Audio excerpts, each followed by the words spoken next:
My name is Jeffrey Weir, and I'm here to sue my former roommate for vandalism in my apartment. He slashed my recliner chair, he glued my cabinet drawers shut, he damaged my entire place, and then he had the nerve to have me arrested. Cue the defendant. My name is Ryan Patterson. This is my fiancée, Karen. We moved out because we found out the plaintiff is a registered child molester. He put me through so much stress that at the time when I was pregnant, I was in and out of the hospital to the point I couldn't hold a job or go to school. I am countersuing for emotional distress, property damage, and property theft. All right, the plaintiff, Jeffrey Weir, is suing defendant Ryan Patterson, his former roommate, for property damages, and the defendant is countersuing his former roommate for property damage, stolen property, and emotional distress. Now, Jeffrey, you say that you take the defendant in as your roommate, and then later you rent to both he and his fiancée, but that when you later find out that you're about to lose your home, you had no choice but to give them an eviction notice. You then accuse him of gluing your cabinets together and doing all kinds of damage in retaliation. And the amazing thing is that you're arrested, or so it seems at this point. Now, you say that shortly after moving in with the plaintiff that you Googled him along with your girlfriend, fiancé, and you were stunned to find out that he was a convicted child molester. Yes, ma'am. And that your fiancé was pregnant with twins, and yet you still didn't move? We were trying to get out. When do you find out that he's got a criminal record? We found out about June of last year, and because of me not having a job, no money. Your Honor, I told him about my offense the year before. What is your offense? Sexual assault, 3rd degree. So you're a registered sex offender? Yes.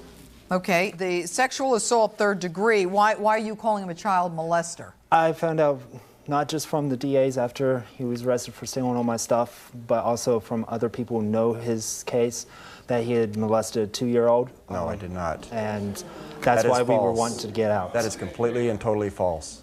Who did you molest? It was my girlfriend's daughter. She was not 2 years old. How old was she? She was 10.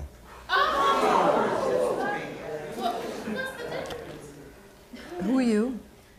I'm Samantha Morrow, his girlfriend. You're his girlfriend, okay. Do you know anything about this, Samantha? Talk to me.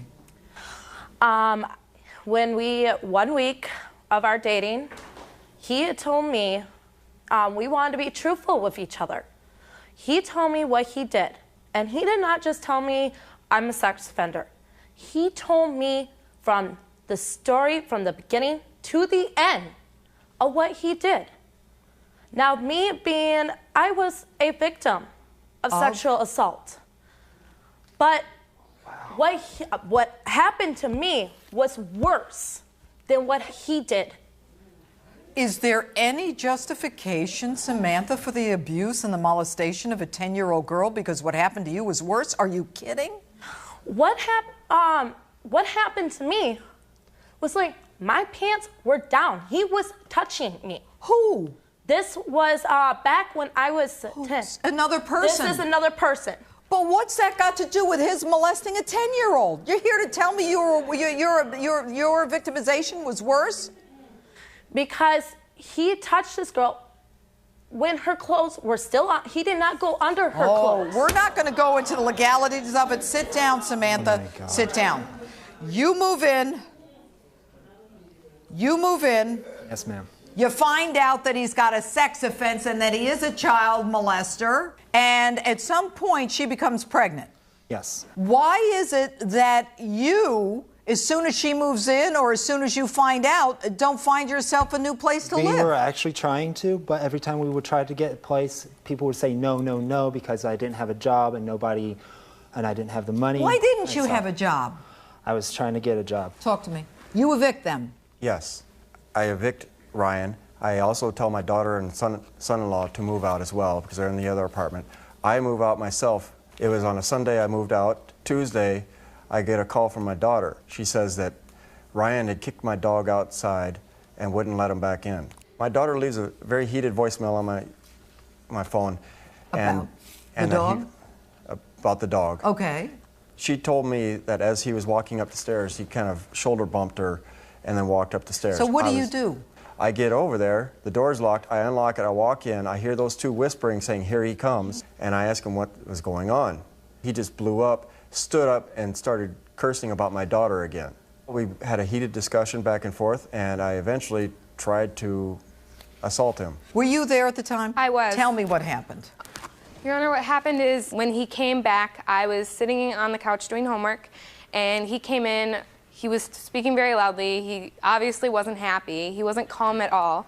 And then he asked us what our problem was, and Ryan called him out on his being a sex offender, and then everything got heated. I tried to calm things down, and after a while, he stomped off to my room and threw... Who? Jeff. He stomps off to Yes. your room? He stomps off to our room, and he picked up my TV and snapped the cord and threw it into our dresser. And Did you throw the television? I did not pick it up and throw it, but I did knock it off of the... You knocked it off of what? whatever they were, I think it was the desk, You knocked it off a desk, and where did the television go? onto the ground. And Then Your what Honor, happened? Also, during the argument, before he had done that, he was literally threatening to beat her up, kick I my did dog not across. threaten her Yes, at you all. Did he threaten you? yes, he I did. did He not. threatened me, Whatever. which is mostly why Ryan had called the cops, because he was threatening me while I was Yes. pregnant. He was threatening to drop kick my dog. He was threatening Ryan as well. Were you drinking that night? No, I just got off work. What happens to you? I need to go to the hospital because I cannot stop Did you shaking. go to the hospital? I did go to What the happened? hospital. I had premature bleeding. My baby was breech. I was on ultrasound monitoring for 3 hours. I had fluids in me. Do you eventually give birth? I did actually in February. You did. Yes, I did. And? We had a lot of complications. I had preeclampsia from all the stress I was in. Elizabeth was on breathing tubes for an hour. She was also in the hospital for the first 2 weeks, and about a month and a half later, my daughter Delicia died from SIDS, which they believe to be cause of stress. All right, so after this event where you go in and you throw the television down, what's the next thing that happens? You apparently put an eviction, a 5-day eviction on the door? Yes. Okay, and when is the next time you go back? 2 days later on Thursday. 2 days later on Thursday, you go back, and what do you find?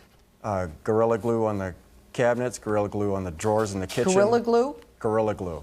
All right, on the doors, the cabinets. Do we have a video of this? Let's Yes, we do. look at this. I have not seen it yet. That's my recliner. You'll see slashes with a knife. And there's Gorilla Glue along the drawers. I was actually able to pull some of them open. There's extensive damage. I had estimates In the done. electrical sockets? Yes.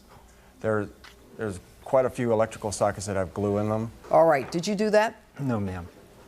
I had no reason to do it. You had no reason to do it. No, Your actually, I didn't. fiance's pregnant with twins. She goes to the hospital. She's bleeding, Ma'am, and if I he's wanted to evicting do you, and anything you to have the no house- reason to do it? No, because I'd already had my say. I was okay with what had happened. I was Your Honor, had a he's very place to go vicious out and to get out of there. Oh, now all of a So- sudden you can find a place. Where'd you go? My mother's. Yeah, we're- Should have gone to your mother's months ago. We ended up only staying at my mother's, Your Honor, for 2 days before we found a place with a friend. Oh, automatically, then you found a place. All right, you know, you should have gorilla Which- glued yourself to the apartment ads and found yourself something there. Now, he's suing you for his property. Where's his property? I put it in storage. Did you have a court order evicting him? I gave him a 5-day eviction I know you notice. tacked a That was 5-day it. notice on the door, but that's not legal. That doesn't just give you the right to go in there and take his property. I was very upset. I was very frustrated. You get frustrated and upset too much, and a guy with a record like yours is going to end up right back in state's prison. You don't have the right. You're going to end up in jail for a long, long time. Now, what property do you say you're missing? Well, I actually have the copy of the stuff that was not returned. And I All also right, where do you have a list of the stuff that you put in storage? He provided a list when he filled out the police report. Do you have a bill for the storage locker? No, the storage was in my basement. Okay, now, the issue is whether or not the defendant is liable to the plaintiff for property damage. All right, the defendant says, even though he came in and my fiance, pregnant with twins, ended up going to the emergency room and bleeding, I really didn't go back within the next 48 hours and gorilla glue the joint. Okay, I really didn't. Now, I don't think there's any question but that you gorilla glued the place. Actually, I didn't, but Who do you think did that? I'm going to say that he did just to get back at me to do this. Oh, please. I would gorilla glue my own place. you got some Like you temper would- there. Like you would molest a 10-year-old. You got some temper there, and as far as got I'm to be concerned, kidding what me did you right say? What'd I miss? It was like you would molest a 10-year-old. Here's the bottom line. The property damage that the plaintiff is alleging is $5,000. I looked at that. I suspected the property damage is no more than $2,000. So I'm going to award you $2,000. Now, the defendant is alleging that the television was busted, a $600 television, theft of property, and emotional distress. So I'm going to give you $2,000 for theft of property. Right now, they are going against each other, so we're even here. You want money for emotional distress. You were suing for emotional distress. The cause of action is against the plaintiff by Karen and not by you. And you allege that one of the babies died, but died of SIDS, and that stress may be a part of that. I don't have a causal connection between the two. I really don't. But what I am going to do is I am going to give you $500 that you can probably use for your new baby. And as far as you're concerned, Jeffrey, you ought to stay out of trouble and pipe yourself down because you're going to end up in state's prison again. So ordered. She lost the baby, but she also had the other one taken away because of neglect. He's very malicious, he's very vindictive, and he's a horrible person. I just hope he ends up in jail someday. I hope he ends up in hell. I don't even think people that like anybody in the world that molest children, no matter what age they are, or molest anybody for that matter, should be allowed to live. I think he's scum, and I'm amazed he can even find a girlfriend. Amen.